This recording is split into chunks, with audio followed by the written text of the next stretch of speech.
بسم الله الرحمن الرحيم ألف لام ميم ذلك الكتاب لا ريب فيه هدى للمتقين الذين يؤمنون بالغيب ويقيمون الصلاة ومما رزقناهم ينفقون والذين يؤمنون بما أنزل إليك وما أنزل من قبلك وبالآخرة هم يوقنون أولئك على هدى من ربهم وأولئك هم المفلحون إن الذين كفروا سواء عليهم أأنذرتهم أم لم تنذرهم لا يؤمنون ختم الله على قلوبهم وعلى سمعهم وعلى أبصارهم غشاوة ولهم عذاب عظيم ومن الناس من يقول آمنا بالله وباليوم الآخر وما هم بمؤمنين يخادعون الله والذين آمنوا وما يخدعون إلا أنفسهم وما يشعرون في قلوبهم مرض فزادهم الله مرضا ولهم عذاب أليم بما كانوا يكذبون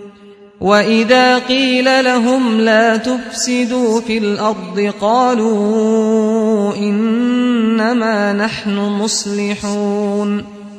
ألا إنهم هم المفسدون ولكن لا يشعرون وإذا قيل لهم آمنوا كما آمن الناس قالوا أنؤمن كما آمن السفهاء ألا إنهم هم السفهاء ولكن لا يعلمون وإذا لقوا الذين آمنوا قالوا آمنا وإذا خلوا إلى شياطينهم قالوا إنا معكم إنما نحن مستهزئون الله يستهزئ بهم ويمدهم في طغيانهم يعمهون أولئك الذين اشتروا الضلالة بالهدى فما ربحت تجارتهم وما كانوا مهتدين مثلهم كمثل الذي استوقد نارا فلما أضاءت ما حوله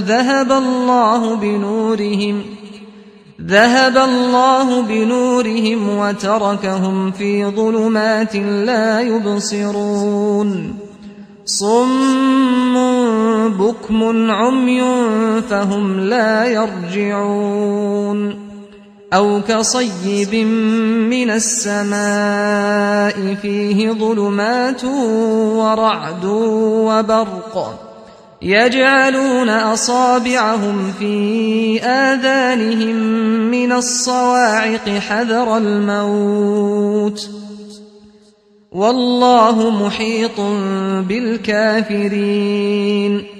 يكاد البرق يخطف أبصارهم كلما أضاء لهم مشوا فيه وإذا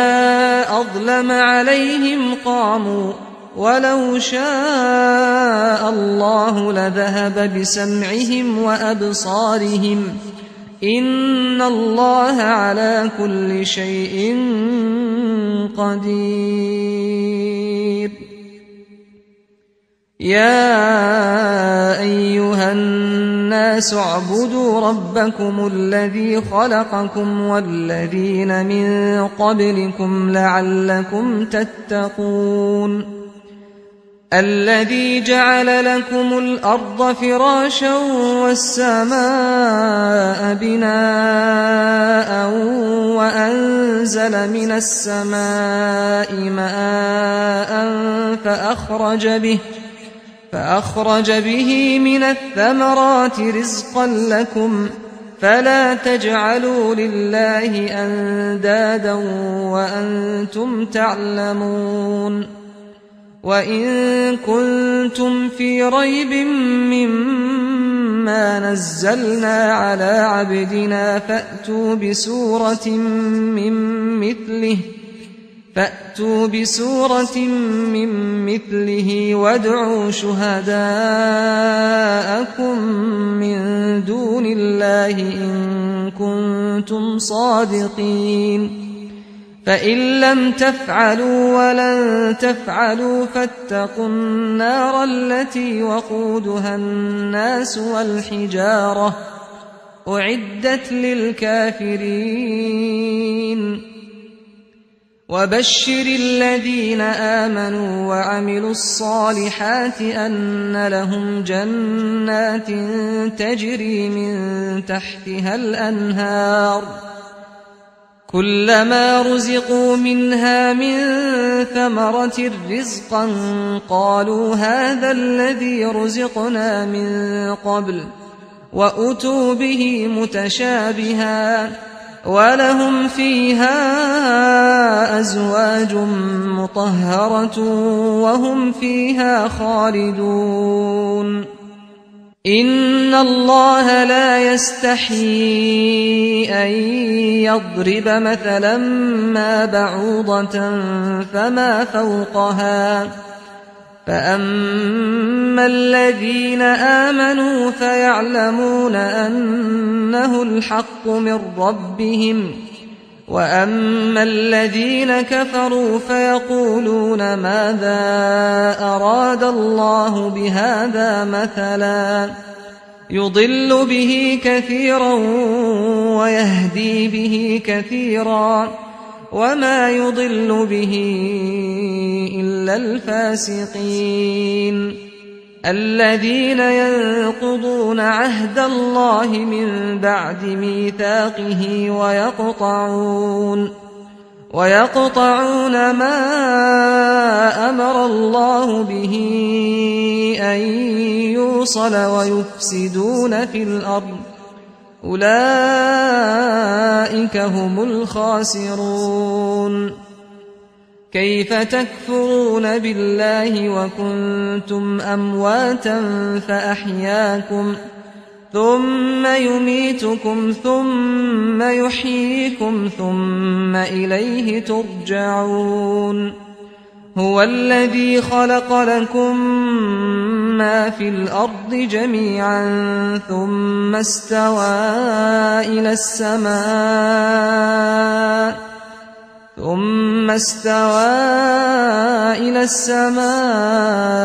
فسواهن 7 سماوات وهو بكل شيء عليم وإذ قال ربك للملائكة إني جاعل في الأرض خليفة قالوا أتجعل فيها من يفسد فيها ويسفك الدماء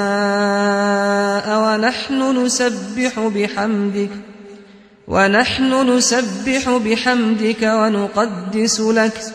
قال إني أعلم ما لا تعلمون وعلم آدم الأسماء كلها ثم عرضهم على الملائكة فقال أنبئوني بأسماء هؤلاء إن كنتم صادقين قالوا سبحانك لا علم لنا إلا ما علمتنا إنك أنت العليم الحكيم. قال يا آدم أنبئهم بأسمائهم. فلما أنبأهم بأسمائهم قال ألم أقل لكم إني أعلم غيب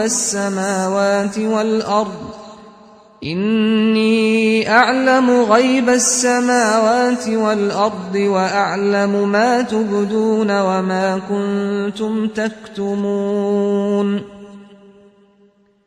وإذ قلنا للملائكة اسجدوا لآدم فسجدوا إلا إبليس أبى واستكبر وكان من الكافرين. وقلنا يا آدم اسكن أنت وزوجك الجنة وكلا منها رغدا حيث شئتما ولا تقربا هذه الشجرة فتكونا من الظالمين. فأزلهما الشيطان عنها فأخرجهما مما كانا فيه وقلنا اهبطوا بعضكم لبعض عدو ولكم في الأرض مستقر ومتاع إلى حين. فتلقى آدم من ربه كلمات فتاب عليه إنه هو التواب الرحيم. قلنا اهبطوا منها جميعا فإما يأتينكم مني هدى فمن تبع هداي فلا خوف عليهم ولا هم يحزنون. والذين كفروا وكذبوا بآياتنا أولئك أصحاب النار هم فيها خالدون. يا بني إسرائيل اذكروا نعمتي التي أنعمت عليكم وأوفوا بعهدي أوف بعهدكم وإياي فارهبون. وآمنوا بما أنزلت مصدقا لما معكم ولا تكونوا أول كافر به ولا تشتروا بآياتي ثمنا قليلا وإياي فاتقون. ولا تلبسوا الحق بالباطل وتكتموا الحق وأنتم تعلمون. وأقيموا الصلاة وآتوا الزكاة واركعوا مع الراكعين. أتأمرون الناس بالبر وتنسون أنفسكم وأنتم تتلون الكتاب أفلا تعقلون. واستعينوا بالصبر والصلاة وإنها لكبيرة إلا على الخاشعين الذين يظنون أنهم ملاقو ربهم وأنهم إليه راجعون. يا بني إسرائيل اذكروا نعمتي التي أنعمت عليكم وأني فضلتكم على العالمين. واتقوا يوما لا تجزي نفس عن نفس شيئا ولا يقبل منها شفاعة ولا يؤخذ منها عدل ولا هم ينصرون. وإذ نجيناكم من آل فرعون يسومونكم سوء العذاب يذبحون أبناءكم ويستحيون نساءكم وفي ذلكم بلاء من ربكم عظيم وإذ فرقنا بكم البحر فأنجيناكم وأغرقنا آل فرعون وأنتم تنظرون وإذ واعدنا موسى 40 ليلة ثم اتخذتم العجل من بعده وأنتم ظالمون ثم عفونا عنكم من بعد ذلك لعلكم تشكرون وإذ آتينا موسى الكتاب والفرقان لعلكم تهتدون وإذ قال موسى لقومه يا قوم إنكم ظلمتم أنفسكم باتخاذكم العجل فتوبوا إلى بارئكم فاقتلوا أنفسكم ذلكم خير لكم عند بارئكم فتاب عليكم إنه هو التواب الرحيم وإذ قلتم يا موسى لن نؤمن لك حتى نرى الله جهرة فأخذتكم الصاعقة وأنتم تنظرون ثم بعثناكم من بعد موتكم لعلكم تشكرون وظللنا عليكم الغمام وأنزلنا عليكم المن والسلوى كلوا من طيبات ما رزقناكم وما ظلمونا ولكن كانوا أنفسهم يظلمون وإذ قلنا ادخلوا هذه القرية فكلوا منها حيث شئتم رغدا وادخلوا الباب سجدا وقولوا حطة نغفر لكم خطاياكم وسنزيد المحسنين فبدل الذين ظلموا قولا غير الذي قيل لهم فأنزلنا على الذين ظلموا رجزا من السماء بما كانوا يفسقون وإذ استسقى موسى لقومه فقلنا اضرب بعصاك الحجر فانفجرت منه 12 عينا قد علم كل أناس مشربهم كلوا واشربوا من رزق الله ولا تعثوا في الأرض مفسدين وإذ قلتم يا موسى لن نصبر على طعام واحد فادع لنا ربك يخرج لنا مما تنبت الأرض من بقلها وقثائها وفومها وعدسها وبصلها قال أتستبدلون الذي هو أدنى بالذي هو خير اهبطوا مصرا فإن لكم ما سألتم وضربت عليهم الذلة والمسكنة وباءوا بغضب من الله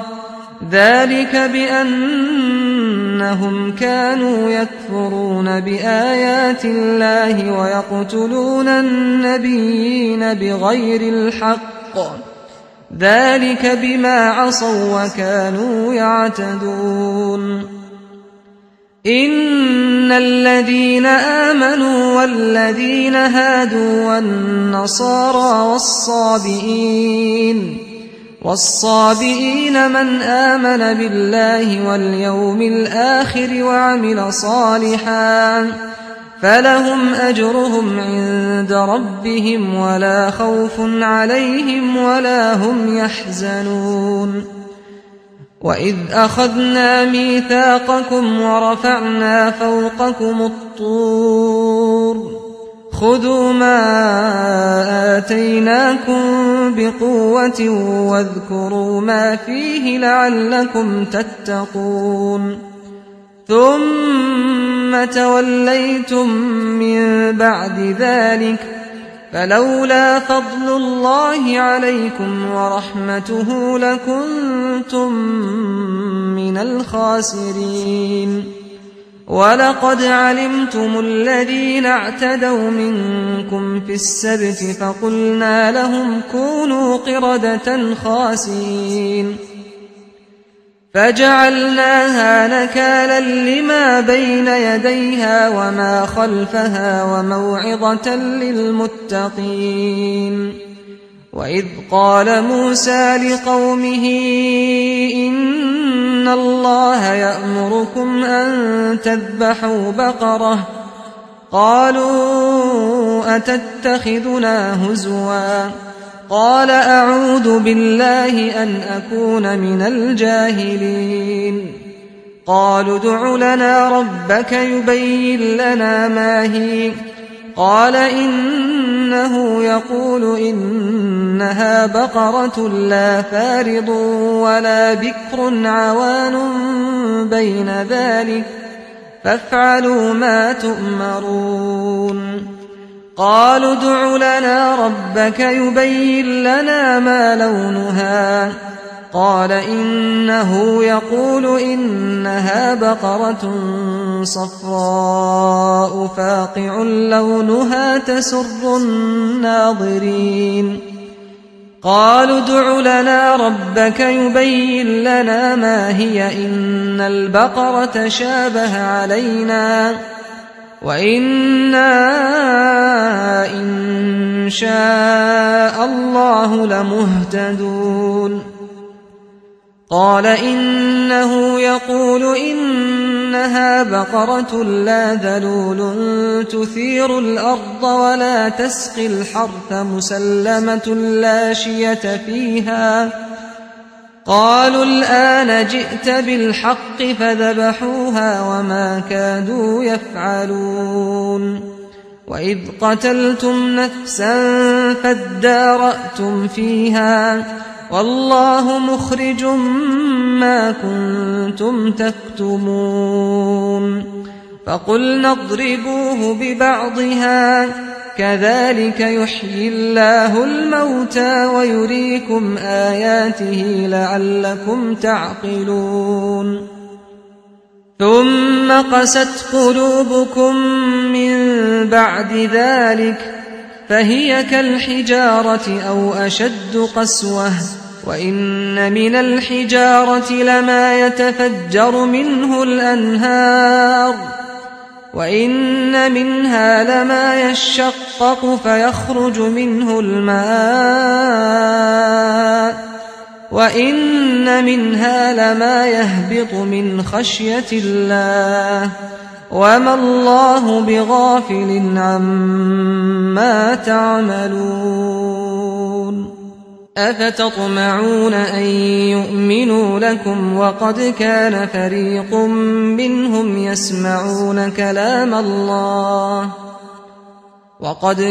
فريق منهم يسمعون كلام الله ثم يحرفونه من بعد ما عقلوه وهم يعلمون وإذا لقوا الذين آمنوا قالوا آمنا وإذا خلا بعضهم إلى بعض قالوا أتحدثونهم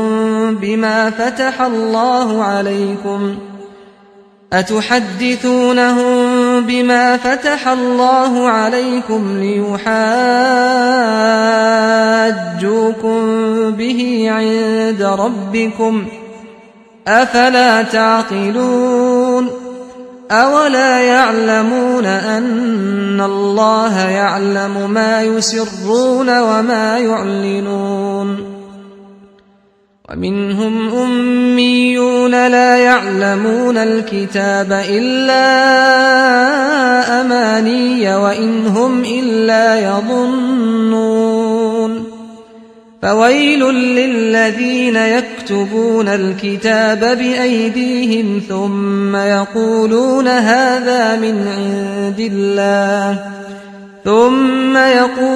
هذا من عند الله ليشتروا به ثمنا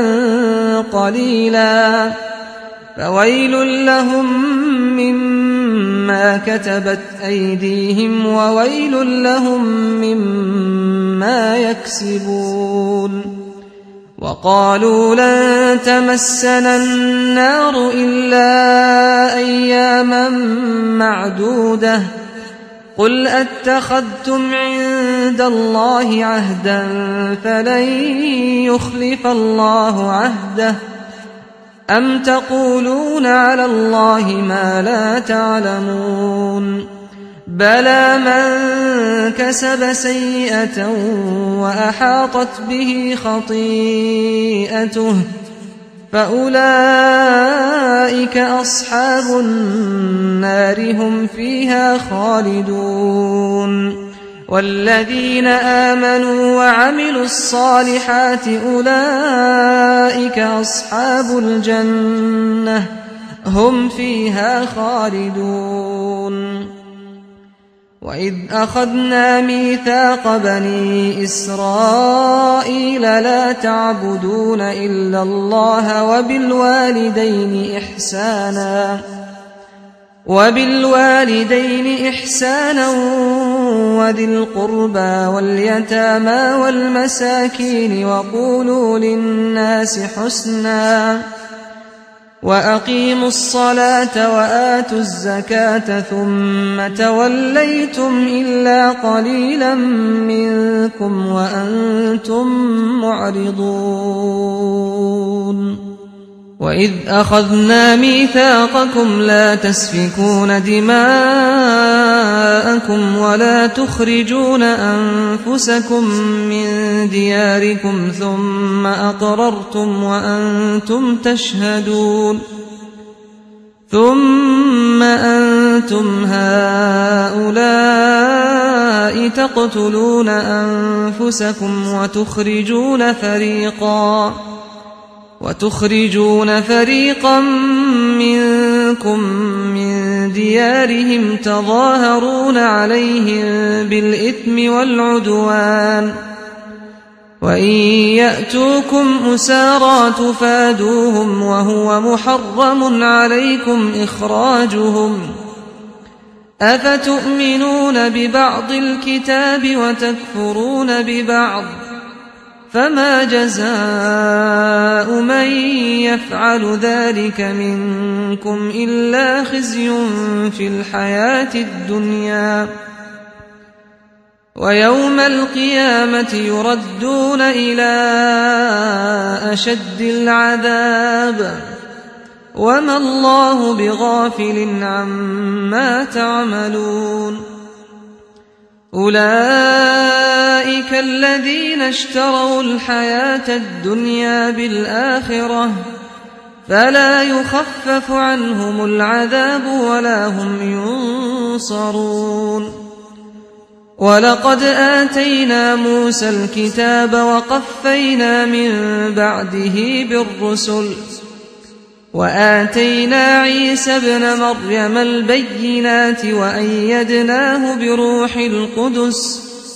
أفكلما جاءكم رسول بما لا تهوى أنفسكم استكبرتم ففريقا كذبتم وفريقا تقتلون وقالوا قلوبنا غلف بل لعنهم الله بكفرهم فقليلا ما يؤمنون ولما جاءهم كتاب من عند الله مصدق لما معهم وكانوا من قبل يستفتحون على الذين كفروا فلما جاءهم ما عرفوا كفروا به فلعنة الله على الكافرين. بئس ما اشتروا به أنفسهم أن يكفروا بما أنزل الله بغيا أن ينزل الله من فضله على من يشاء من عباده فباءوا بغضب على غضب وللكافرين عذاب مهين. وإذا قيل لهم آمنوا بما أنزل الله قالوا نؤمن بما أنزل علينا ويكفرون بما وراءه وهو الحق مصدقا لما معهم. قل فلم تقتلون أنبياء الله من قبل إن كنتم مؤمنين. ولقد جاءكم موسى بالبينات ثم اتخذتم العجل من بعده وأنتم ظالمون. وإذ أخذنا ميثاقكم ورفعنا فوقكم الطور خذوا ما آتيناكم بقوة واسمعوا. قالوا سمعنا وعصينا وأشربوا في قلوبهم العجل بكفرهم. قل بئس ما يأمركم به إيمانكم إن كنتم مؤمنين. قل إن كانت لكم الدار الآخرة عند الله خالصة من دون الناس فتمنوا الموت إن كنتم صادقين. ولن يتمنوه أبدا بما قدمت أيديهم والله عليم بالظالمين. ولتجدنهم أحرص الناس على حياة ومن الذين أشركوا يود أحدهم لو يعمر 1000 سنة وما هو بمزحزحه من العذاب أن يعمر والله بصير بما يعملون. قل من كان عدوا لجبريل فإنه نزله على قلبك بإذن الله مصدقا لما بين يديه وهدى وبشرى للمؤمنين. من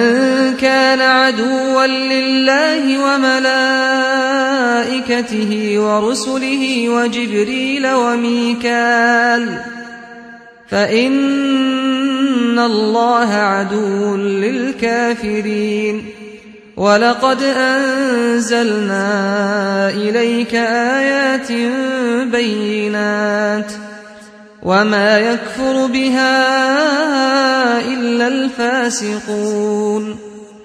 أوكلما عاهدوا عهدا نبذه فريق منهم بل أكثرهم لا يؤمنون.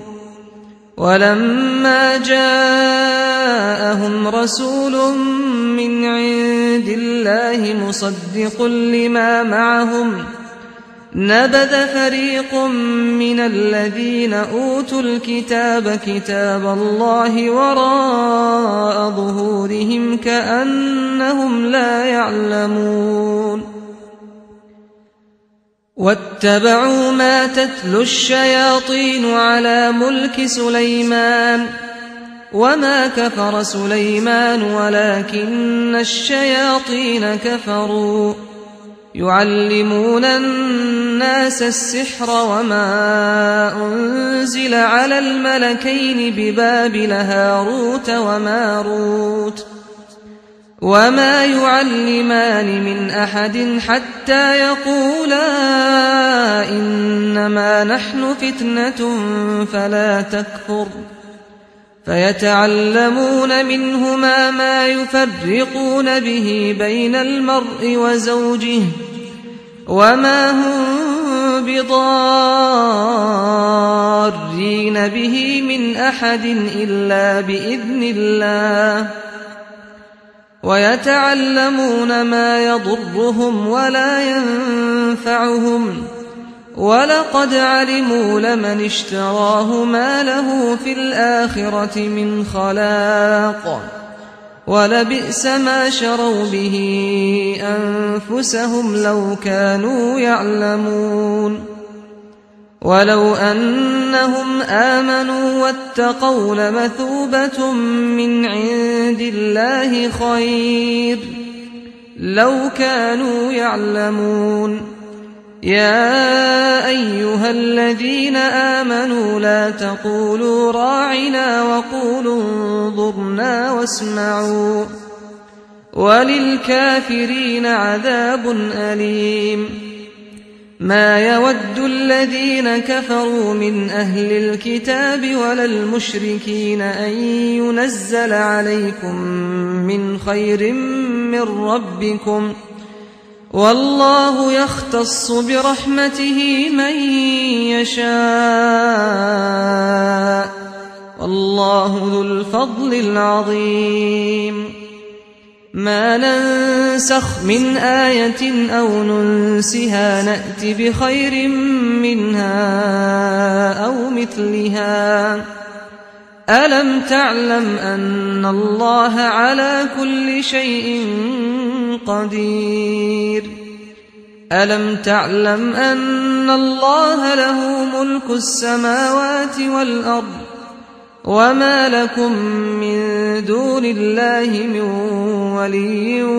ولا نصير أم تريدون أن تسألوا رسولكم كما سئل موسى من قبل ومن يتبدل الكفر بالإيمان فقد ضل سواء السبيل ود كثير من أهل الكتاب لو يردونكم من بعد إيمانكم كفارا حسدا من عند أنفسهم من بعد ما تبين لهم الحق فاعفوا واصفحوا حتى يأتي الله بأمره إن الله على كل شيء قدير وأقيموا الصلاة وآتوا الزكاة وما تقدموا لأنفسكم من خير تجدوه عند الله إن الله بما تعملون بصير وقالوا لن يدخل الجنة إلا من كان هودا أو نصارى تلك أمانيهم قل هاتوا برهانكم إن كنتم صادقين بلى من أسلم وجهه لله وهو محسن فله أجره عند ربه ولا خوف عليهم ولا هم يحزنون وقالت اليهود ليست النصارى على شيء وقالت النصارى ليست اليهود على شيء وهم يتلون الكتاب كذلك قال الذين لا يعلمون مثل قولهم فالله يحكم بينهم يوم القيامة فيما كانوا فيه يختلفون ومن أظلم ممن منع مساجد الله أن يذكر فيها اسمه وسعى في خرابها أولئك أولئك ما كان لهم أن يدخلوها إلا خائفين لهم في الدنيا خزي ولهم في الآخرة عذاب عظيم ولله المشرق والمغرب فأينما تولوا فثم وجه الله إن الله واسع عليم وقالوا اتخذ الله ولدا سبحانه بل له ما في السماوات والأرض كل له قانتون بديع السماوات والأرض وإذا قضى أمرا فإنما يقول له كن فيكون وقال الذين لا يعلمون لولا يكلمنا الله أو تأتينا آية كذلك قال الذين من قبلهم مثل قولهم تشابهت قلوبهم قد بينا الآيات لقوم يوقنون إنا أرسلناك بالحق بشيرا ونذيرا ولا تسأل عن أصحاب الجحيم ولن ترضى عنك اليهود ولا النصارى حتى تتبع ملتهم قل إن هدى الله هو الهدى ولئن اتبعت أهواءهم بعد الذي جاءك من العلم ما لك من الله من ولي ولا نصير الذين آتيناهم الكتاب يتلونه حق تلاوته أولئك يؤمنون به ومن يكفر به فأولئك هم الخاسرون يا بني إسرائيل اذكروا نعمتي التي أنعمت عليكم وأني فضلتكم على العالمين واتقوا يوما لا تجزي نفس عن نفس شيئا ولا يقبل منها عدل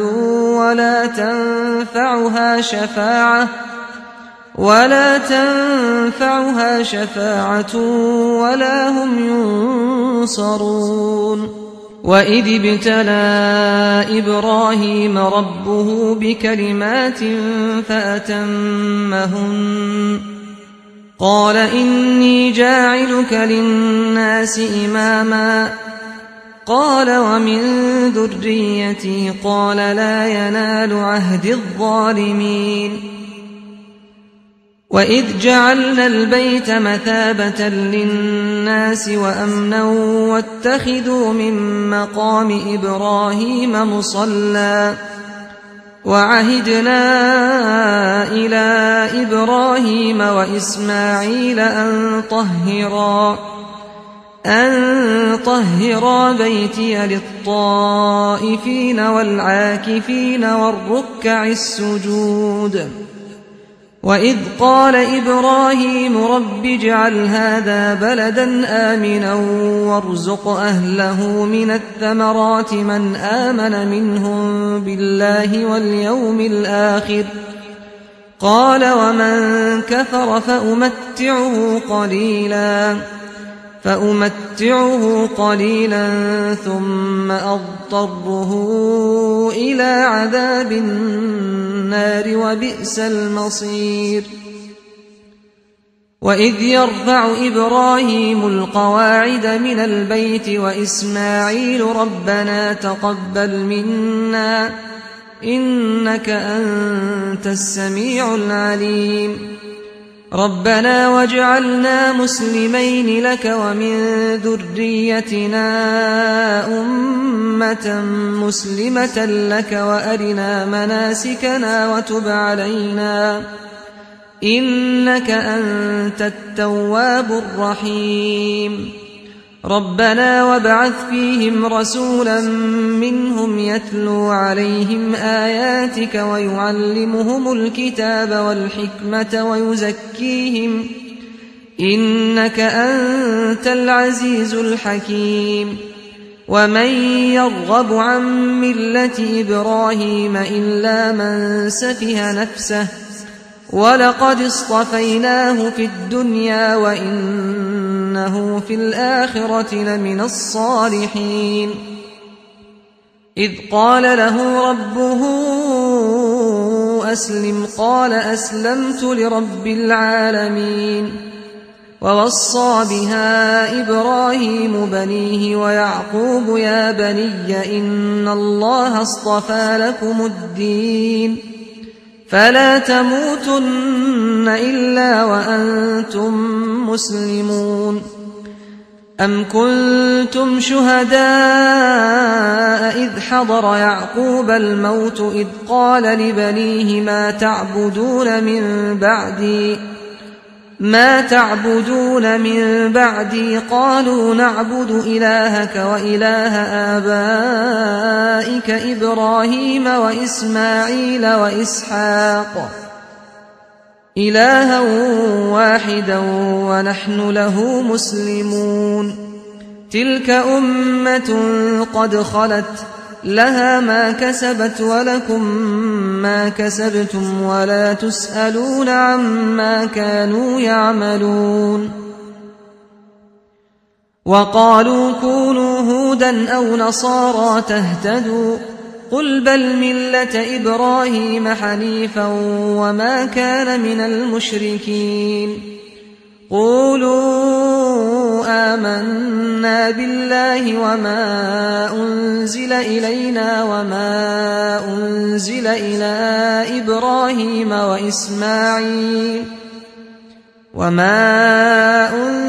إلى إبراهيم وإسماعيل وإسحاق ويعقوب والأسباط وما أوتي موسى وعيسى وما أوتي النبيون من ربهم لا نفرق بين أحد منهم ونحن له مسلمون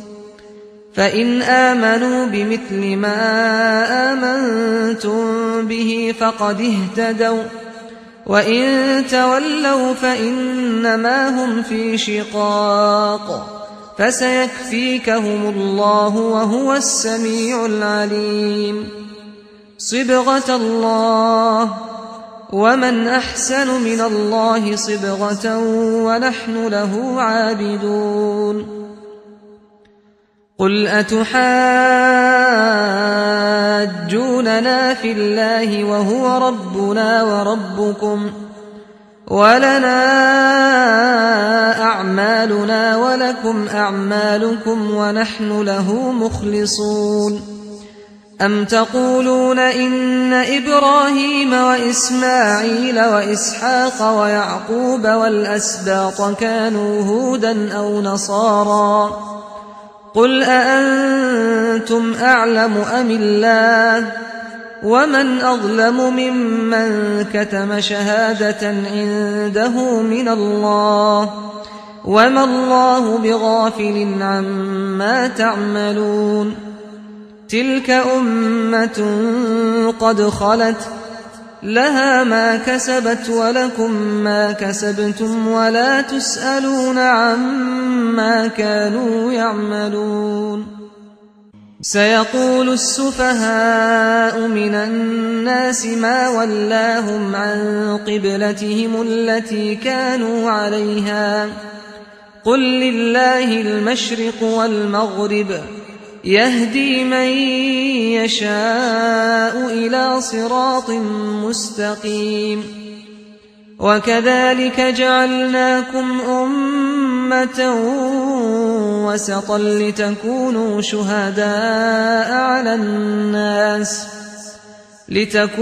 شهداء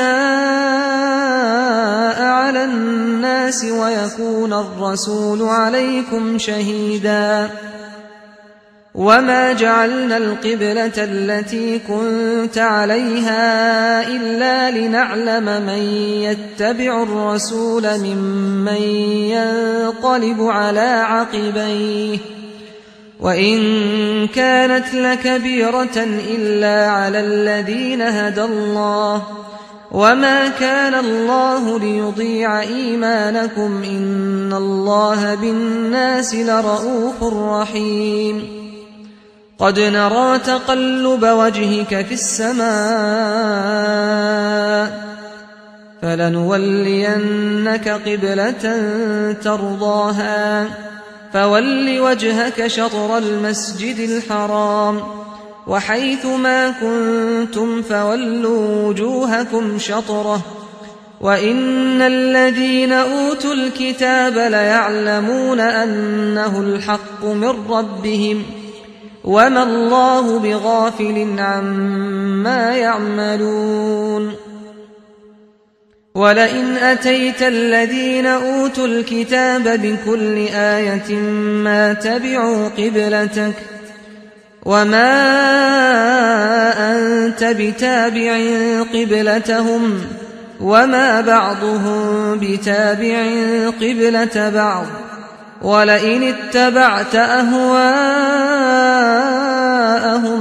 من بعد ما جاءك من العلم إنك إذا لمن الظالمين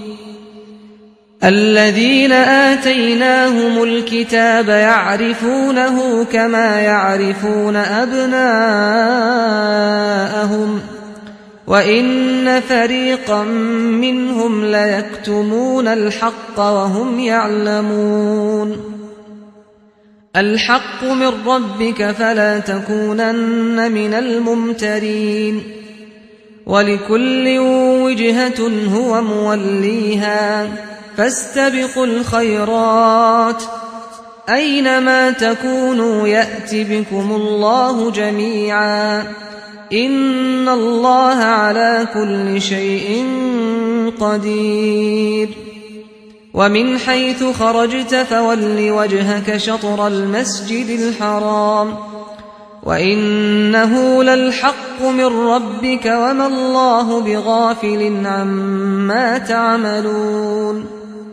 ومن حيث خرجت فول وجهك شطر المسجد الحرام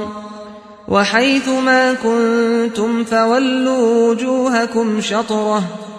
لئلا يكون للناس عليكم حجة إلا الذين ظلموا منهم فلا تخشوهم واخشوني ولأتم نعمتي عليكم ولعلكم تهتدون كما أرسلنا فيكم رسولا منكم يتلو عليكم آياتنا ويزكيكم ويعلمكم الكتاب والحكمة ويعلمكم ما لم تكونوا تعلمون فاذكروني أذكركم واشكروا لي ولا تكفرون يا أيها الذين آمنوا استعينوا بالصبر والصلاة إن الله مع الصابرين ولا تقولوا لمن يقتل في سبيل الله أموات بل أحياء ولكن لا تشعرون ولنبلونكم بشيء من الخوف والجوع ونقص من الأموال والأنفس والثمرات وبشر الصابرين الذين إذا أصابتهم مصيبة قالوا إنا لله وإنا إليه راجعون أولئك عليهم صلوات من ربهم ورحمة وأولئك هم المهتدون إن الصفا والمروة من شعائر الله فمن حج البيت أو اعتمر فلا جناح عليه أن يطوف بهما ومن تطوع خيرا فإن الله شاكر عليم إن الذين يكتمون ما أنزلنا من البينات والهدى من بعد ما بيناه للناس في الكتاب أولئك يلعنهم الله ويلعنهم اللاعنون إلا الذين تابوا وأصلحوا وبينوا فأولئك أتوب عليهم وأنا التواب الرحيم إن الذين كفروا وماتوا وهم كفار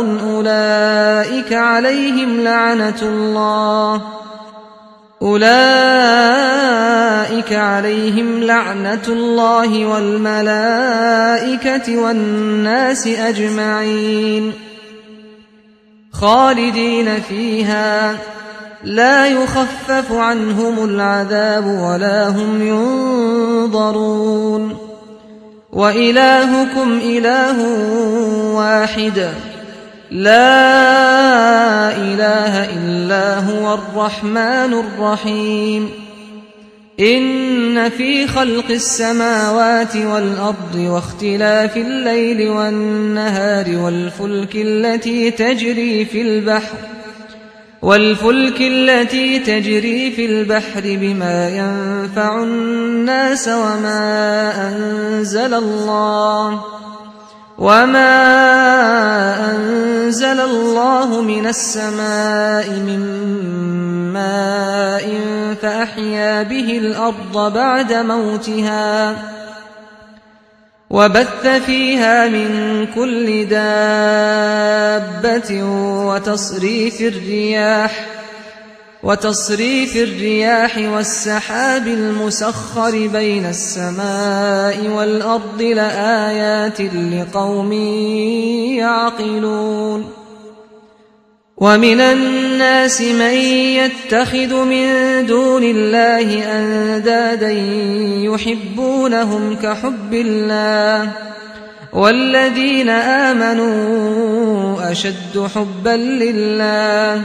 ولو يرى الذين ظلموا إذ يرون العذاب أن القوة لله جميعا وأن الله شديد العذاب إذ تبرأ الذين اتبعوا من الذين اتبعوا ورأوا العذاب وتقطعت بهم الأسباب وقال الذين اتبعوا لو أن لنا كرة فنتبرأ منهم كما تبرأوا منا كذلك يريهم الله أعمالهم حسرات عليهم وما هم بخارجين من النار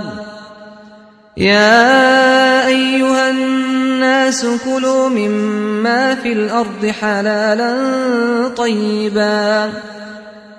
ولا تتبعوا خطوات الشيطان إنه لكم عدو مبين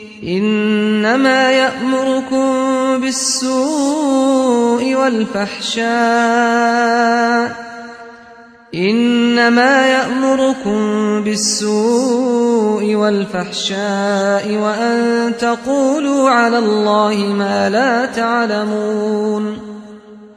وإذا قيل لهم اتبعوا ما أنزل الله قالوا بل نتبع ما ألفينا عليه آباءنا أولو كان آباؤهم لا يعقلون شيئا ولا يهتدون ومثل الذين كفروا كمثل الذي ينعق بما لا يسمع إلا دعاء ونداء صم بكم عمي فهم لا يعقلون يا أيها الذين آمنوا كلوا من طيبات ما رزقناكم واشكروا لله إن كنتم إياه تعبدون إنما حرم عليكم الميتة والدم ولحم الخنزير وما أهل به لغير الله فمن اضطر غير باغ ولا عاد فلا إثم عليه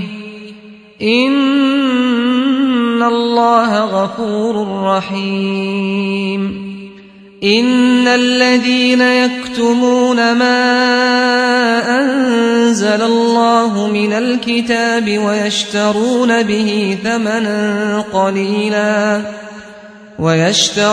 به ثمنا قليلا أولئك ما يأكلون في بطونهم إلا النار ولا يكلمهم الله يوم القيامة ولا يزكيهم ولهم عذاب أليم أولئك الذين اشتروا الضلالة بالهدى والعذاب بالمغفرة فما أصبرهم على النار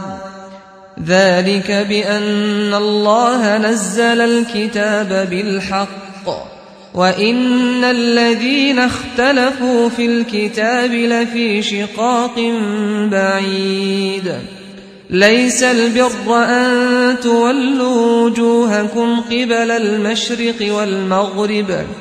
ولكن البر من آمن بالله واليوم الآخر والملائكة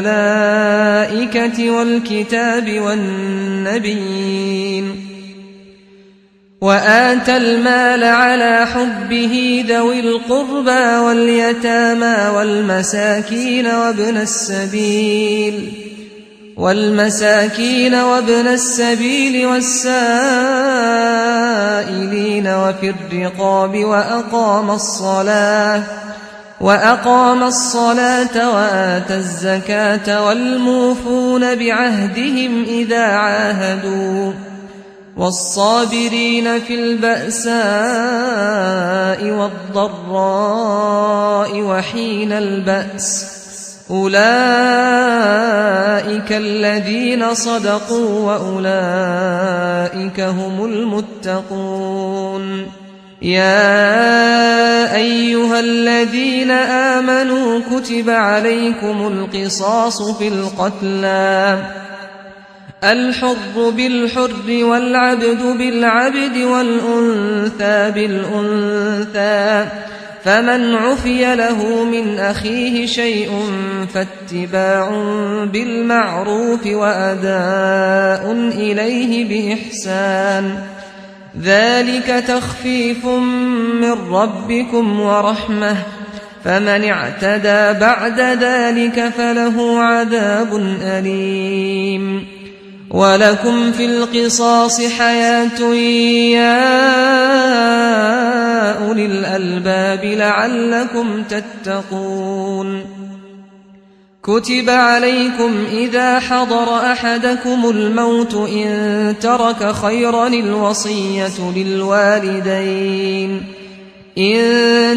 خيرا الوصية للوالدين والأقربين بالمعروف حقا على المتقين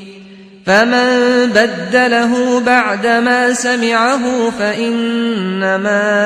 إثمه على الذين يبدلونه إن الله سميع عليم فمن خاف من موص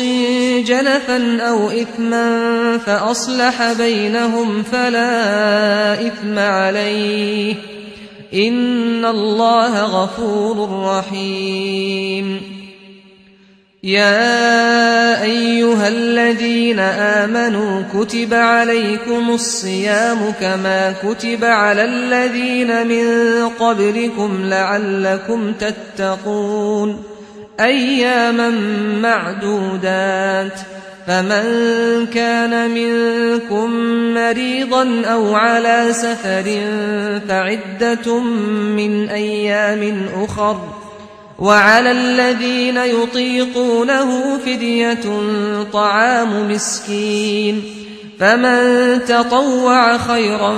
فهو خير له، وأن تصوموا خير لكم إن كنتم تعلمون. شهر رمضان الذي أنزل فيه القرآن هدى للناس وبينات من الهدى والفرقان، فمن شهد منكم الشهر فليصمه، ومن كان مريضا أو على سفر فعدة من أيام أخر، يريد الله بكم اليسر ولا يريد بكم العسر، ولتكملوا العدة ولتكبروا الله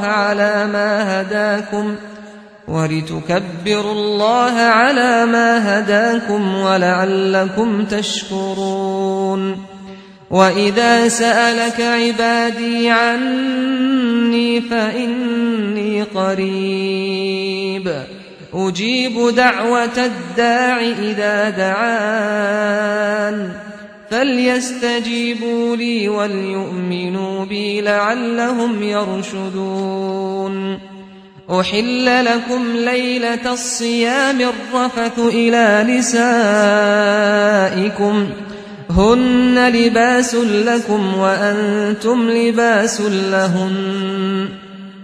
علم الله أنكم كنتم تختانون أنفسكم فتاب عليكم وعفى عنكم، فالآن باشروهن وابتغوا ما كتب الله لكم، وكلوا واشربوا حتى يتبين لكم الخيط الأبيض من الخيط الأسود من الفجر، ثم أتموا الصيام إلى الليل، ولا تباشروهن وأنتم عاكفون في المساجد، تلك حدود الله فلا تقربوها، كذلك يبين الله آياته للناس لعلهم يتقون. ولا تأكلوا أموالكم بينكم بالباطل وتدلوا بها إلى الحكام لتأكلوا فريقا من أموال الناس بالإثم وأنتم تعلمون. يسألونك عن الأهلة قل هي مواقيت للناس والحج، وليس البر بأن تأتوا البيوت من ظهورها ولكن البر من اتقى، وأتوا البيوت من أبوابها واتقوا الله لعلكم تفلحون. وقاتلوا في سبيل الله الذين يقاتلونكم ولا تعتدوا إن الله لا يحب المعتدين. واقتلوهم حيث ثقفتموهم وأخرجوهم من حيث أخرجوكم، والفتنة أشد من القتل، ولا تقاتلوهم عند المسجد الحرام حتى يقاتلوكم فيه، فإن قاتلوكم فاقتلوهم كذلك جزاء الكافرين. فإن انتهوا فإن الله غفور رحيم. وقاتلوهم حتى لا تكون فتنة ويكون الدين لله، فإن انتهوا فلا عدوان إلا على الظالمين. الشهر الحرام بالشهر الحرام والحرمات قصاص، فمن اعتدى عليكم فاعتدوا عليه بمثل ما اعتدى عليكم، واتقوا الله واعلموا أن الله مع المتقين وأنفقوا في سبيل الله ولا تلقوا بأيديكم إلى التهلكة وأحسنوا إن الله يحب المحسنين وأتموا الحج والعمرة لله فإن أحصرتم فما استيسر من الهدي ولا تحلقوا رؤوسكم حتى يبلغ الهدي محله فمن كان منكم مريضا أو به أذى من رأسه ففدية من صيام أو صدقة أو نسك فإذا أمنتم فمن تمتع بالعمرة إلى الحج فما استيسر من الهدي فمن لم يجد فصيام 3 أيام في الحج و7 إذا رجعتم تلك 10 كاملة ذلك لمن لم يكن أهله حاضر المسجد الحرام واتقوا الله واعلموا أن الله شديد العقاب الحج أشهر معلومات فمن فرض فيهن الحج فلا رفث ولا فسوق ولا جدال في الحج وما تفعلوا من خير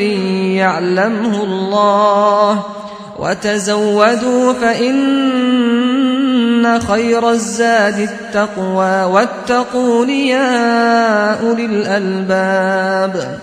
ليس عليكم جناح أن تبتغوا فضلا من ربكم فإذا أفضتم من عرفات فاذكروا الله عند المشعر الحرام واذكروه كما هداكم وإن كنتم من قبله لمن الضالين ثم أفيضوا من حيث أفاض الناس واستغفروا الله إن الله غفور رحيم فإذا قضيتم مناسككم فاذكروا الله كذكركم آباءكم أو أشد ذكرا فمن الناس من يقول ربنا آتنا في الدنيا وما له في الآخرة من خلاق ومنهم من يقول ربنا آتنا في الدنيا حسنة وفي الآخرة حسنة ربنا آتنا في الدنيا حسنة وفي الآخرة حسنة وقنا عذاب النار أولئك لهم نصيب مما كسبوا والله سريع الحساب واذكروا الله في أيام معدودات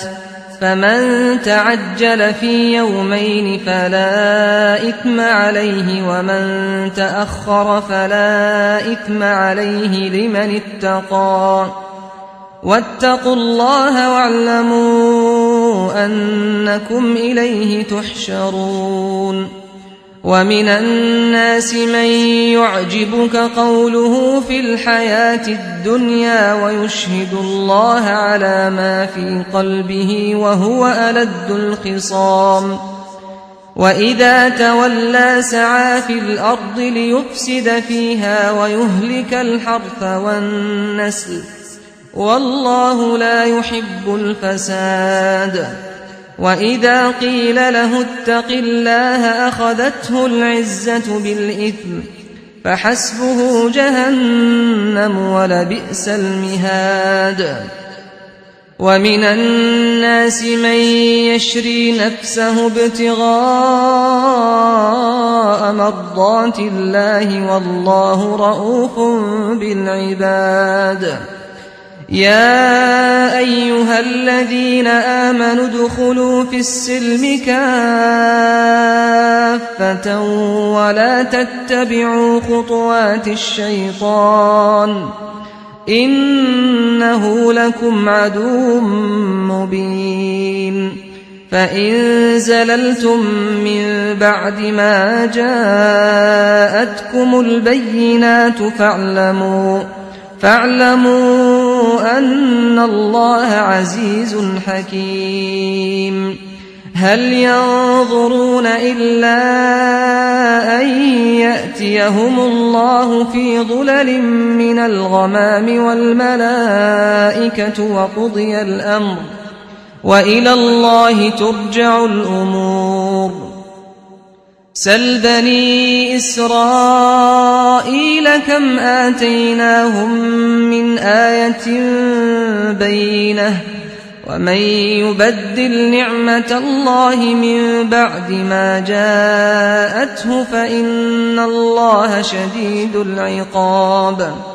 زين للذين كفروا الحياة الدنيا ويسخرون من الذين آمنوا والذين اتقوا فوقهم يوم القيامة والله يرزق من يشاء بغير حساب كان الناس أمة واحدة فبعث الله النبيين مبشرين ومنذرين وأنزل معهم الكتاب بالحق ليحكم بين الناس فيما اختلفوا فيه وما اختلف فيه إلا الذين أوتوه من بعد ما جاءتهم البينات بغيا بينهم فهدى الله الذين آمنوا لما اختلفوا فيه من الحق بإذنه والله يهدي من يشاء إلى صراط مستقيم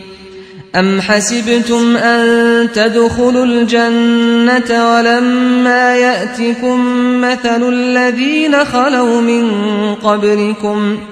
مستهم البأساء والضراء وزلزلوا حتى يقول الرسول والذين آمنوا معه متى نصر الله ألا إن نصر الله قريب يسألونك ماذا ينفقون قل ما أنفقتم من خير فللوالدين والأقربين واليتامى والمساكين وابن السبيل وما تفعلوا من خير فإن الله به عليم كتب عليكم القتال وهو كره لكم وعسى أن تكرهوا شيئا وهو خير لكم وعسى أن تحبوا شيئا وهو شر لكم والله يعلم وأنتم لا تعلمون يسألونك عن الشهر الحرام قتال فيه قل قتال فيه كبير وصد عن سبيل الله وكفر به والمسجد الحرام وإخراج أهله منه أكبر عند الله والفتنة أكبر من القتل ولا يزالون يقاتلونكم حتى يردوكم عن دينكم إن استطاعوا ومن يرتد منكم عن دينه فيمت وهو كافر فأولئك حبطت أعمالهم في الدنيا والآخرة وأولئك أصحاب النار هم فيها خالدون إن الذين آمنوا والذين هاجروا وجاهدوا في سبيل الله أولئك يرجون رحمة الله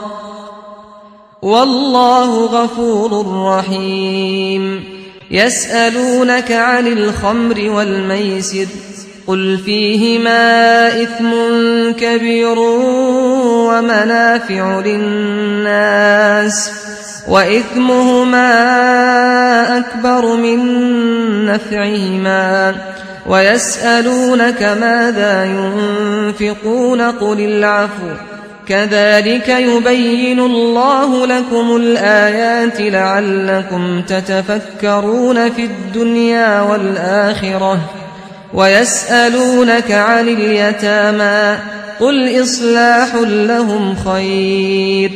وإن تخالطوهم فإخوانكم والله يعلم المفسد من المصلح ولو شاء الله لأعنتكم إن الله عزيز حكيم ولا تنكحوا المشركات حتى يؤمنوا ولأمة مؤمنة خير من مشركة ولو أعجبتكم ولا تنكحوا المشركين حتى يؤمنوا ولعبد مؤمن خير من مشرك ولو أعجبكم أولئك يدعون إلى النار والله يدعو إلى الجنة والمغفرة بإذنه ويبين آياته للناس لعلهم يتذكرون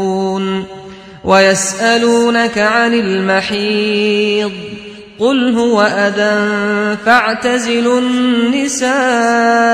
في المحيض ولا تقربوهن حتى يطهرن فإذا تطهرن فأتوهن من حيث أمركم الله إن الله يحب التوابين ويحب المتطهرين نساؤكم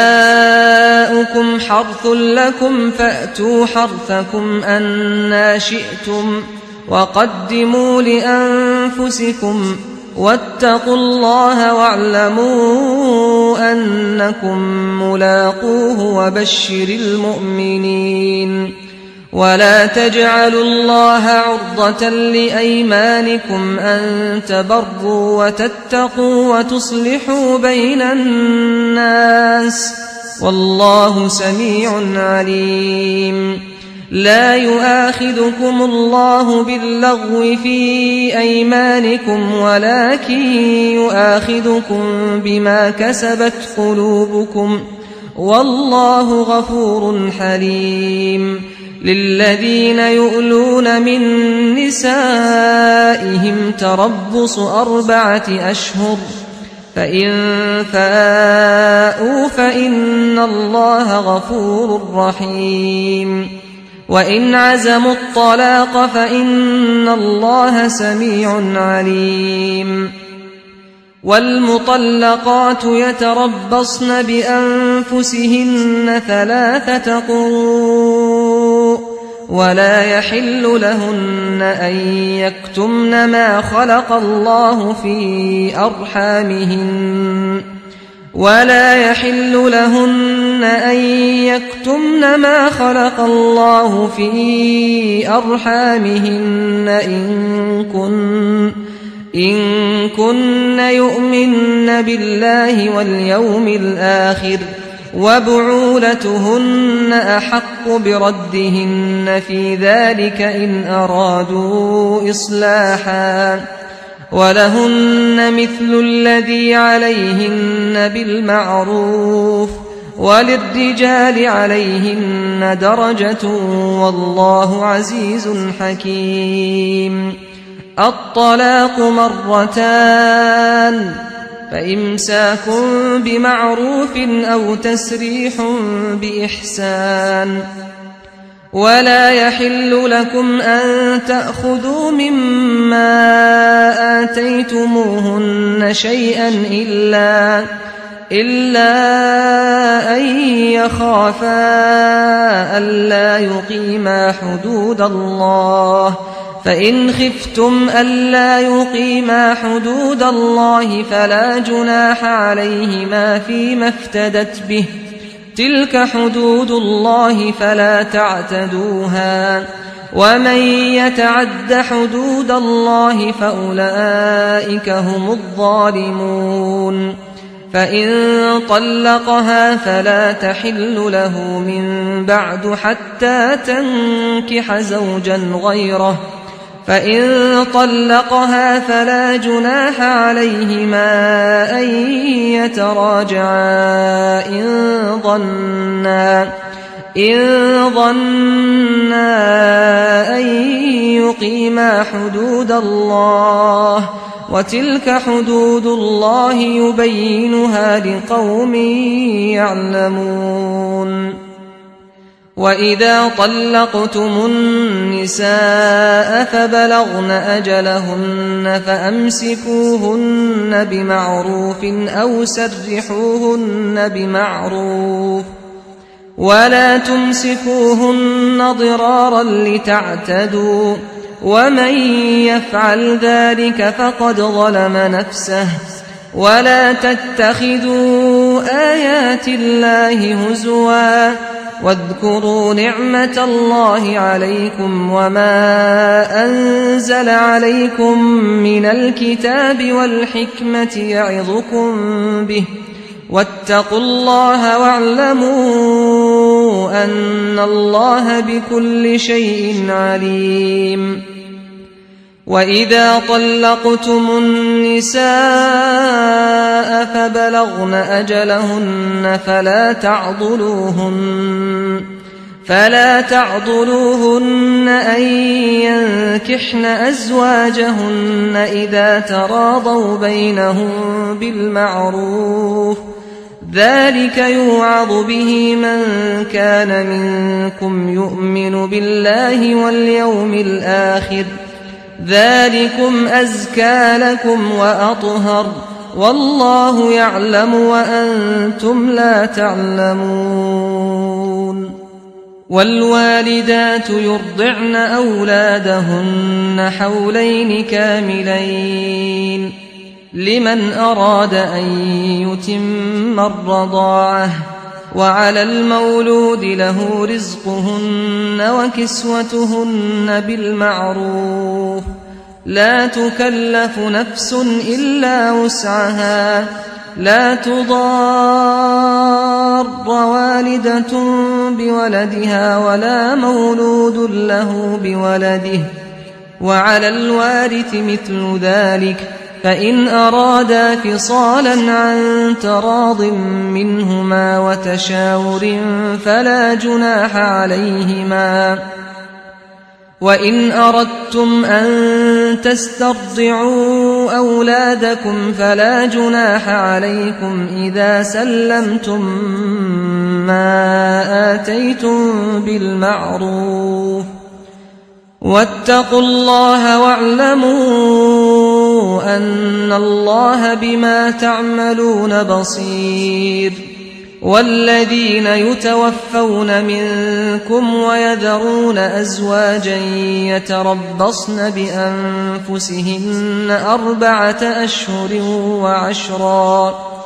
فإذا بلغن أجلهن فلا جناح عليكم فيما فعلن في أنفسهن بالمعروف، والله بما تعملون خبير. ولا جناح عليكم فيما عرضتم به من خطبة النساء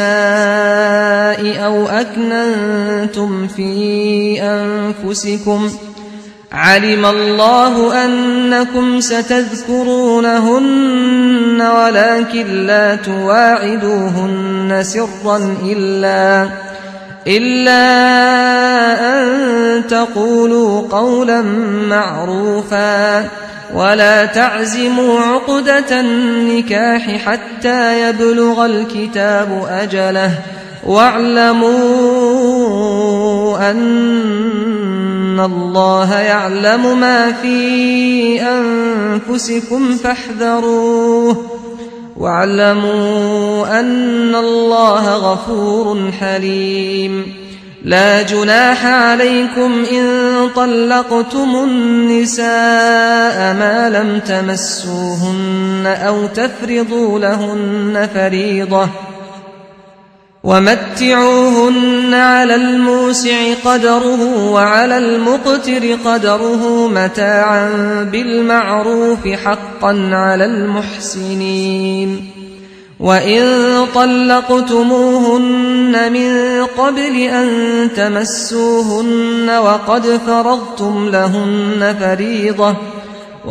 فرضتم لهن فريضة فنصف ما فرضتم إلا أن يعفون أو يعفو الذي بيده عقدة النكاح وأن تعفوا أقرب للتقوى ولا تنسوا الفضل بينكم إن الله بما تعملون بصير. حافظوا على الصلوات والصلاة الوسطى وقوموا لله قانتين. فإن خفتم فرجالا أو ركبانا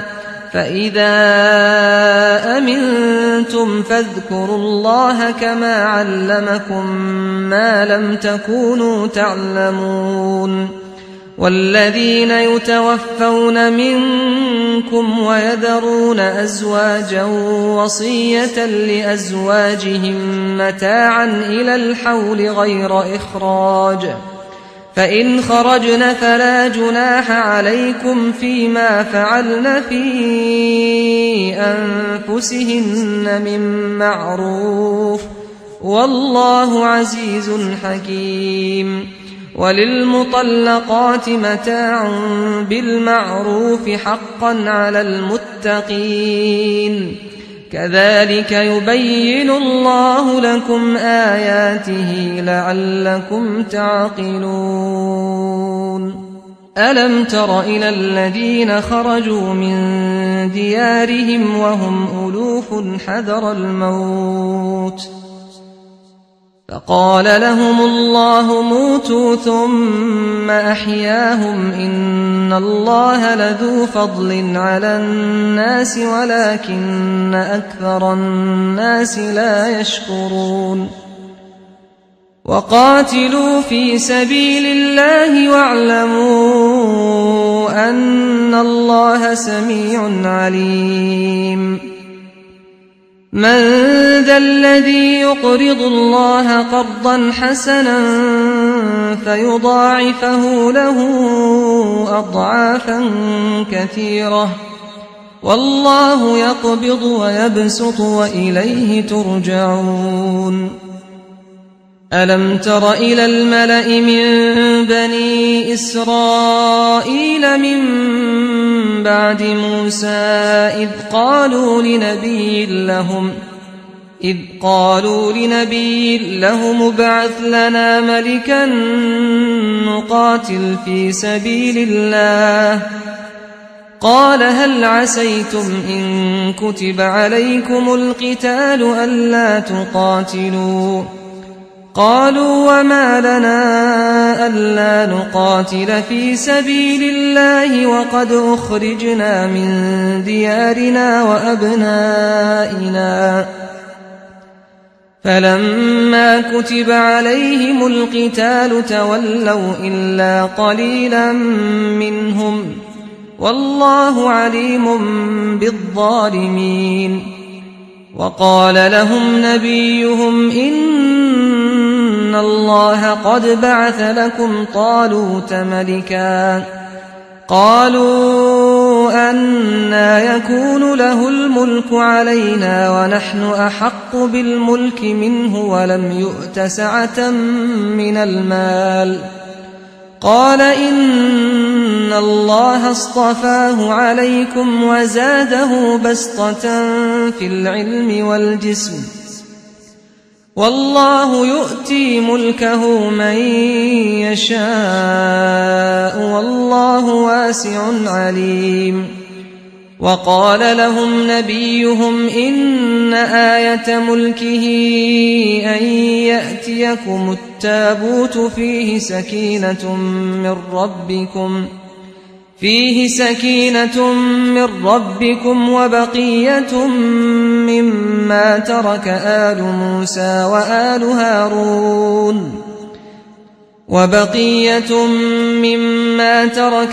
موسى وآل هارون تحمله الملائكة إن في ذلك لآية لكم إن كنتم مؤمنين. فلما فصل طالوت بالجنود قال إن الله مبتليكم بنهر فمن شرب منه فليس مني ومن لم يطعمه فإنه مني إلا من اغترف غرفة بيده فشربوا منه إلا قليلا منهم فلما جاوزه هو والذين آمنوا معه قالوا لا طاقة لنا اليوم بجالوت وجنوده. قال الذين يظنون أنهم ملاقو الله كم من فئة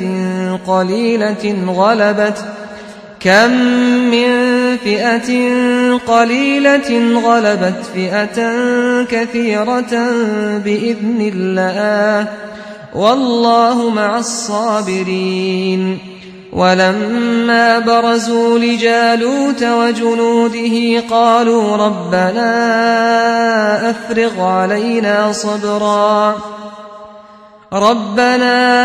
أفرغ علينا صبرا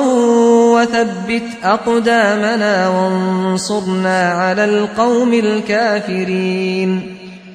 فهزموهم بإذن الله وقتل داود جالوت وآتاه الله الملك والحكمة وعلمه مما يشاء. ولولا دفع الله الناس بعضهم ببعض لفسدت الأرض ولكن الله ذو فضل على العالمين. تلك آيات الله نتلوها عليك بالحق وإنك لمن المرسلين. تلك الرسل فضلنا بعضهم على بعض منهم من كلم الله ورفع بعضهم درجات وآتينا عيسى ابن مريم البينات وأيدناه بروح القدس. ولو شاء الله ما اقتتل الذين من بعدهم من بعد ما جاءتهم البينات ولكن اختلفوا فمنهم من آمن ومنهم من كفر. ولو شاء الله ما اقتتلوا ولكن الله يفعل ما يريد. يا أيها الذين آمنوا أنفقوا مما رزقناكم من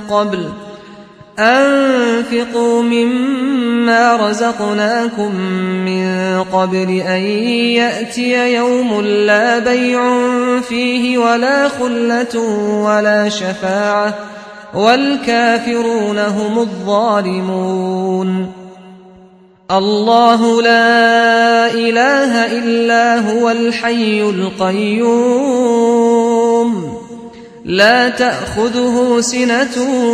ولا نوم له ما في السماوات وما في الأرض من ذا الذي يشفع عنده إلا بإذنه يعلم ما بين أيديهم وما خلفهم ولا يحيطون بشيء من علمه إلا بما شاء وسع كرسيه السماوات والأرض ولا يؤوده حفظهما وهو العلي العظيم لا إكراه في الدين قد تبين الرشد من الغي فمن يكفر بالطاغوت ويؤمن بالله فقد استمسك بالعروة الوثقى لا انفصام لها والله سميع عليم الله ولي الذين آمنوا يخرجهم من الظلمات إلى النور والذين كفروا أولياؤهم الطاغوت يخرجونهم من النور إلى الظلمات أولئك أصحاب النار هم فيها خالدون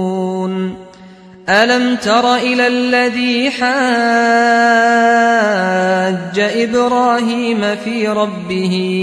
أن آتاه الله الملك إذ قال إبراهيم ربي الذي يحيي ويميت قال أنا أحيي وأميت قال إبراهيم فإن الله يأتي بالشمس من المشرق فأت بها من المغرب فبهت الذي كفر والله لا يهدي القوم الظالمين أو كالذي مر على قرية وهي خاوية على عروشها قال أنى يحيي هذه الله بعد موتها فأماته الله 100 عام ثم بعثه قال كم لبثت قال لبثت يوما أو بعض يوم قال بل لبثت 100 عام فانظر إلى طعامك وشرابك لم يتسنه وانظر إلى حمارك ولنجعلك آية للناس وانظر إلى العظام كيف ننشزها ثم نكسوها لحما فلما تبين له قال أعلم أن الله على كل شيء قدير وإذ قال إبراهيم رب أرني كيف تحيي الموتى قال أولم تؤمن قال بلى ولكن ليطمئن قلبي قال فخذ 4 من الطير فصرهن إليك ثم اجعل على كل جبل منهن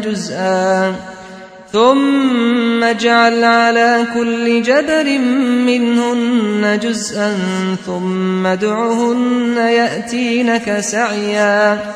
واعلم أن الله عزيز حكيم مثل الذين ينفقون أموالهم في سبيل الله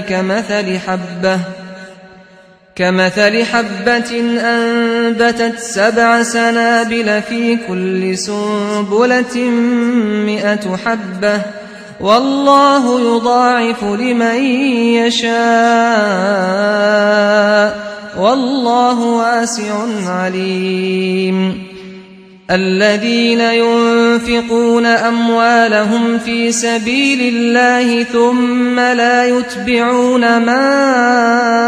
أنفقوا منا ولا أذى لهم أجرهم عند ربهم ولا خوف عليهم ولا هم يحزنون قول معروف ومغفرة خير من صدقة يتبعها أذى والله غني حليم يا أيها الذين آمنوا لا تبطلوا صدقاتكم بالمن والأذى كالذي ينفق ماله رئاء الناس ولا يؤمن بالله واليوم الآخر فمثله كمثل صفوان عليه تراب فأصابه وابل فتركه صلدا لا يقدرون على شيء مما كسبوا والله لا يهدي القوم الكافرين ومثل الذين ينفقون أموالهم ابتغاء مرضات الله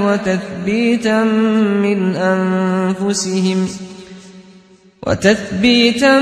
من أنفسهم كمثل جنة بربوة أصابها وابل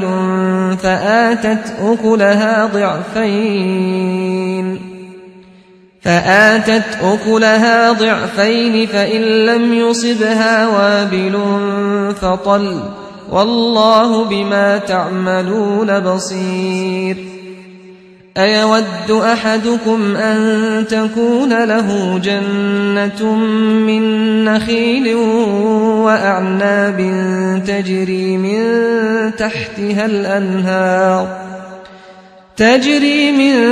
تحتها الأنهار له فيها من كل الثمرات وأصابه الكبر وله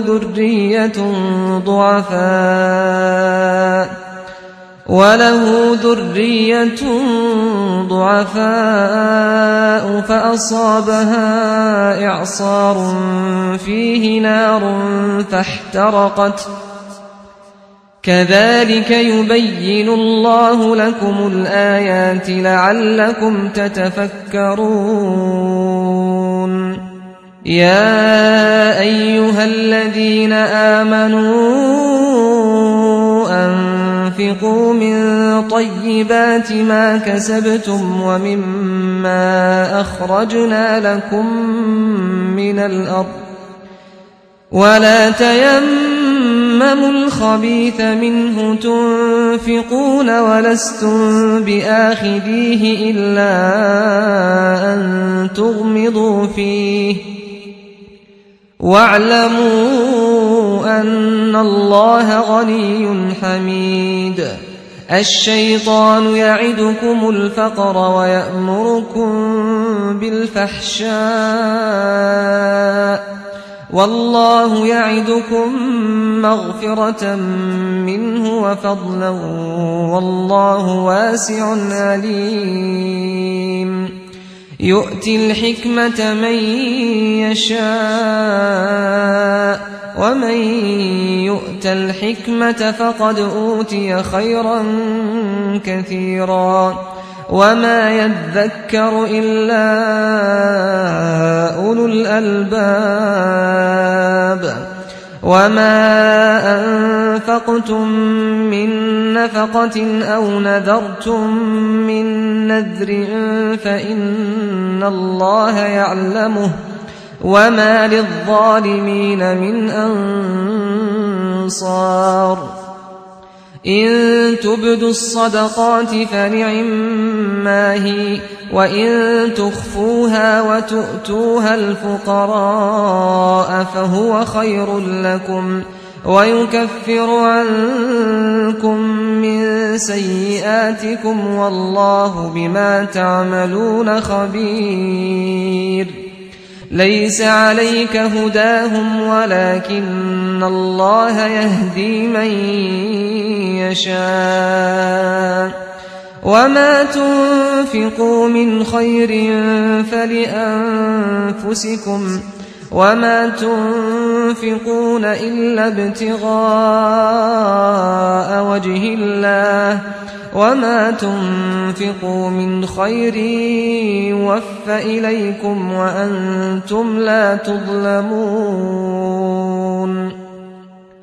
للفقراء الذين أحصروا في سبيل الله لا يستطيعون ضربا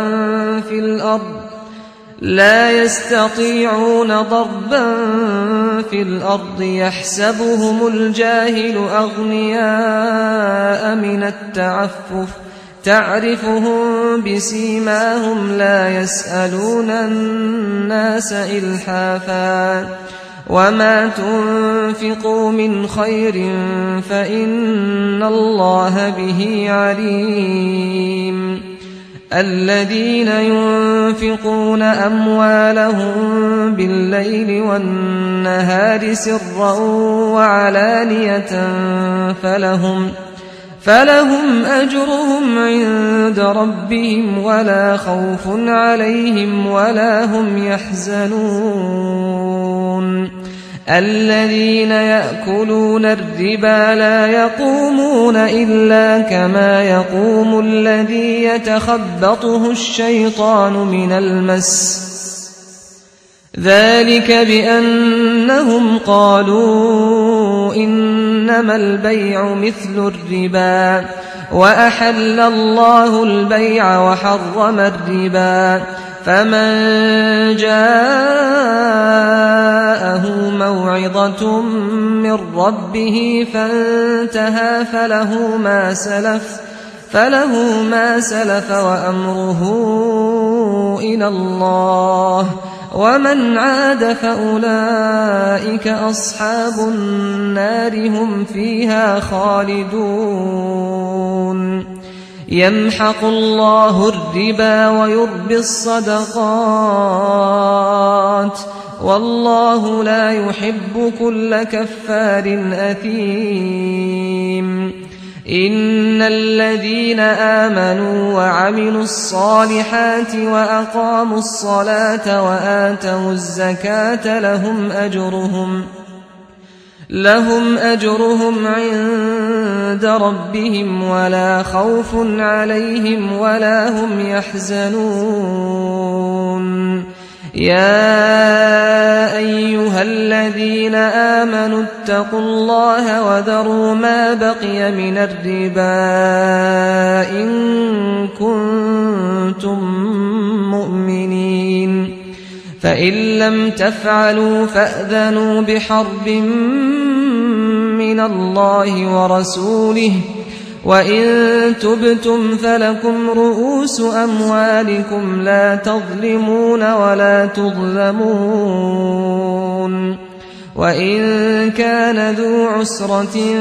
فنظرة إلى ميسرة وأن تصدقوا خير لكم إن كنتم تعلمون واتقوا يوما ترجعون فيه إلى الله ثم توفى كل نفس ما كسبت وهم لا يظلمون يا أيها الذين آمنوا إذا تداينتم بدين إلى أجل مسمى فاكتبوه وليكتب بينكم كاتب بالعدل ولا يأب كاتب أن يكتب كما علمه الله فليكتب وليملل الذي عليه الحق وليتق الله ربه ولا يبخس منه شيئا فإن كان الذي عليه الحق سفيها أو ضعيفا أو لا يستطيع أن يمل هو فليملل وليه بالعدل واستشهدوا شهيدين من رجالكم فإن لم يكونا رجلين فرجل وامرأتان ممن ترضون من الشهداء أن تضل إحداهما فتذكر إحداهما الأخرى ولا يأبى الشهداء إذا ما دعوا ولا تسأموا أن تكتبوه صغيرا أو كبيرا إلى أجله ذلكم أقسط عند الله وأقوم للشهادة وأدنى ألا ترتابوا إلا أن تكون تجارة حاضرة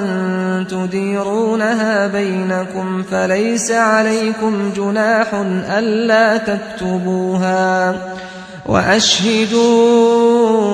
إذا تبايعتم ولا يضار كاتب ولا شهيد وإن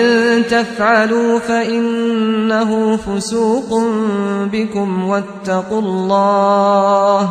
واتقوا الله ويعلمكم الله والله بكل شيء عليم وإن كنتم على سفر ولم تجدوا كاتبا فرهان مقبوضة فإن أمن بعضكم بعضا فليؤد الذي اؤتمن أمانته وليتق الله ربه ولا تكتموا الشهادة ومن يكتمها فإنه آثم قلبه والله بما تعملون عليم لله ما في السماوات وما في الأرض وإن تبدوا ما في أنفسكم أو تخفوه يحاسبكم به الله فيغفر لمن يشاء ويعذب من يشاء والله على كل شيء قدير آمن الرسول بما أنزل إليه من ربه والمؤمنون كل آمن بالله وملائكته وكتبه ورسله لا نفرق بين أحد من رسله وقالوا سمعنا وأطعنا غفرانك ربنا وإليك المصير لا يكلف الله نفسا إلا وسعها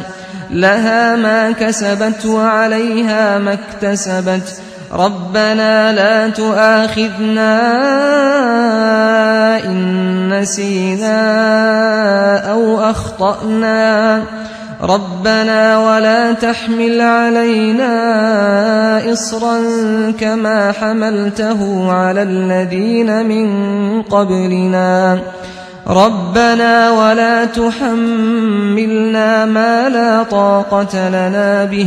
واعف عنا واغفر لنا وارحمنا أنت مولانا فانصرنا على القوم الكافرين